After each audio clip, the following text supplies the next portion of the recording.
Hello everyone and welcome to How to Professional. In this video, I am going to show you how to block ads on Twitch. To begin, open your internet browser and search for Chrome Web Store. Once you're on the web store, use the search bar located on the left corner and search for TamperMonkey. Hit enter and click on Install.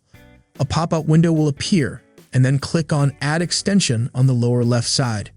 Wait for the installation to complete. Once TamperMonkey is added to your Chrome, click on the jigsaw icon on the upper right corner of your browser. You will see that TamperMonkey has been added as an extension for your internet browser. Click on the TamperMonkey icon and look for the search bar that says Find New Scripts. Use this search bar to search for Twitch ads. Click on Search and you will be redirected to another tab. Here you will see a lot of scripts related to Twitch ads. Skip through them and click on the one from github.com that says Twitch Ad Solutions. You will be redirected to another tab.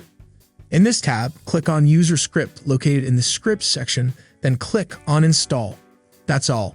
Thank you for watching. Please like, share, and subscribe to the channel.